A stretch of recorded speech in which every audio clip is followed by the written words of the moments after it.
Hey guys, it's Denise Cooper, and I just wanted to come on and do a video about what I've been reading in June and also July and whose month it belongs to, according to me. I love to do a month where I just feature a certain author and I read their books back to back. April was Coetzee month, and I got through 3 Coetzee books, and I'm sure that I'm going to read some more Coetzee this month. I don't see how I couldn't. And I know that most of those books that I'm going to be reading from Coetzee are not going to be on my TBR. But remember, my TBR at the beginning of this year is those 52 books, all from my shelf, as well as some of those leftover library reads that I had. Now, how am I doing so far? Let me take off my glasses. I'm trying to work with the lighting that I have because I got some wonderful sunlight coming through, but I also only have one light on in the house. Only if I wasn't doing this video, or if I wasn't doing this video, I would only have the sunlight, and I just like that. But anyway, that's not what I come to talk about, is sunlight and stuff.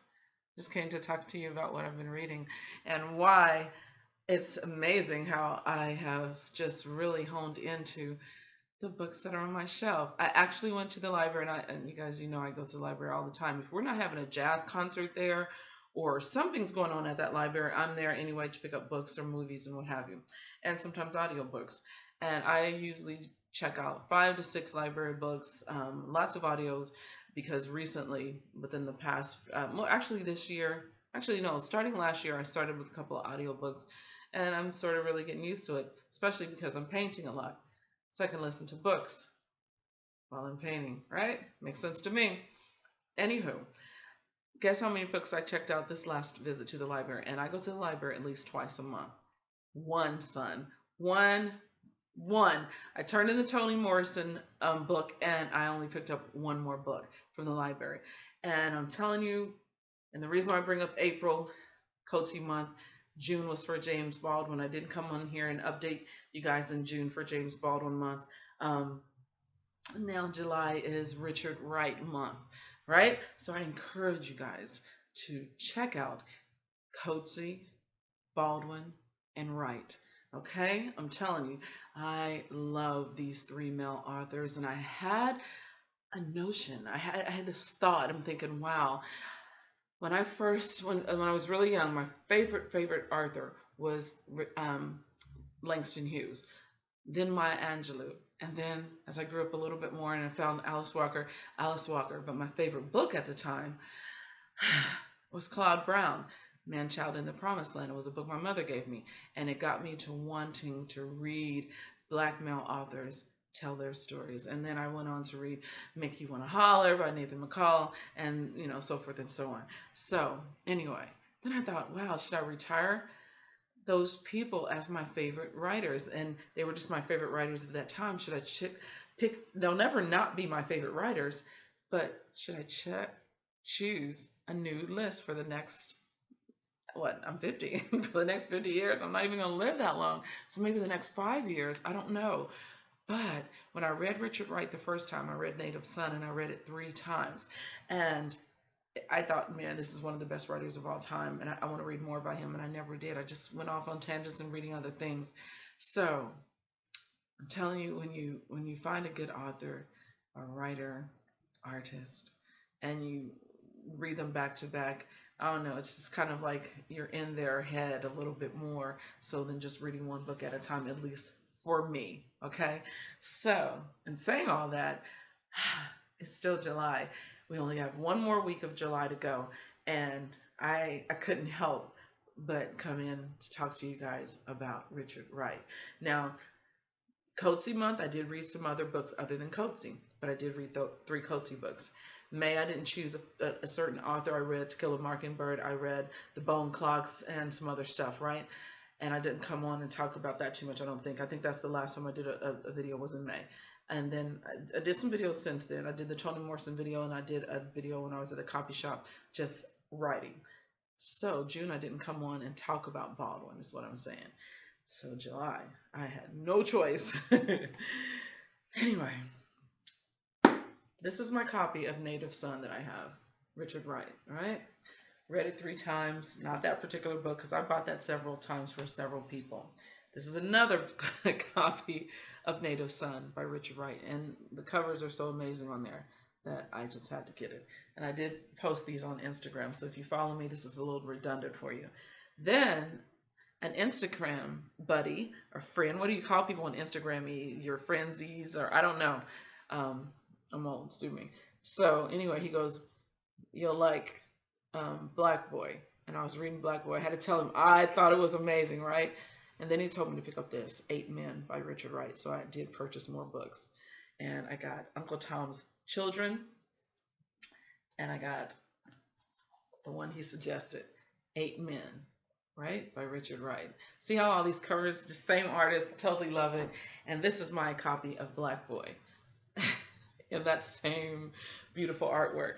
But this is the copy that I read because this is the first Black Boy that I got last year when I found it, and it's just superb. It's the 60th anniversary edition, celebrating the centennial of his birth, Richard Wright, Black Boy. You guys, talking about, maybe retiring some of your favorite artists or writers or what have you, and picking out some new ones. This is one of my favorite, and he's my new favorite writer. I'm telling you guys, Richard Wright is the truth. Black Boy, pick it up. And so, as I'm shopping, doing Richard Wright and getting more on my shelves, I got this, American Hunger, which says it's the compelling continuation of Wright's great autobiographical work, Black Boy. So I'm thinking, wow, I got a continuation. I didn't even want Black Boy to end.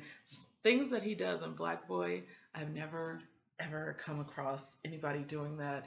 He's writing an autobiography of his life, and then he gets off on this beautiful poetic tangent, and it's just delicious. And I read it so many times. I read it to my granddaughter because it's really beautiful. I read it to a friend of mine. I've read it to people at work. I read it to myself several times. I just love this book. Here's the Black Boy that I read, the 60th edition, and it has interviews, features. If you love this, there's more inside, and it has the index and all kind of things. And this is the other copy that I just showed you, right? But the continuation that I just showed you is in this book. So basically, I had this book. This is 2-in-1. So if you get this 60th edition, it's all in here, okay? You guys, and I don't know if it's in here. This book is like 400 and something. No, that's the chronology. 408, 409, 439. Yeah, the chronology starts, it's 453 pages, right, of Black Boy. And I'm not going to look through it and see if it includes this because mine already did, the Centennial. Yeah, Anniversary Edition did. And then I got Richard Wright again. And it's a beautiful hardcover, Rite of Passage, Arnold Rappersad. You've all heard that name. If you haven't, look him up. He's really good. Anyway, he did the foreword on this book. And then there's Mr. Wright in that beautiful picture. Look at that. So there's my guy, Richard Wright. And I love this picture on the back of American Hunger. Totally love that. So Richard Wright month, July. And just to show you what I read I'm sitting at my bar, you guys, so I'm just putting books up everywhere. This was June. This is who I did in June. I did James Baldwin in June. Love James Baldwin, right? And this was on my TBR for 2015, If Beale Street Could Talk. Tasha has my other copy, and I think I let her have it. And this is that beautiful, impressive picture on the back. Yes. So if you haven't read If Beale Street Could Talk, woo, let's talk about it when you do. And if you already have, how'd you like that ending? And then Another Country. Man, this book kind of frustrated me, and I was like, I think he's meaning to frustrate me a little bit in here, but it was so beautifully written. There's some stuff in there that's so beautiful. There's some stuff in there so ugly. Some stuff in there that's so disturbing. Some stuff in there that just gets handled by a great writer. Yeah, James Baldwin. So that was my James Baldwin June, and of course, Richard Wright, the books I just showed you. And I actually have some crazy, crazy, beautiful books that I wanted to show you guys. That I told Instagram I inherited these great books, and it's a buttload of classics in beautiful bound. If you want to look at those, stay around. I'm going to do another video, and I'll show you all the books that I got, and the ones I'm going to keep for myself, and the ones I put to Tasha. Bye, guys. See you guys next month. Actually, I'll see you in a few moments. Bye. Oh, There are videos disappearing on my channel because I happened to look up and I had 440 something books or videos on my channel. I was like, this is way too many. I want to start anew. So I'm deleting a lot. If anybody knows how to delete masters of videos all at one time, please let me know. I'll see you guys in a little bit. Yeah, making way for some new videos, you guys. Bye. 2 seconds.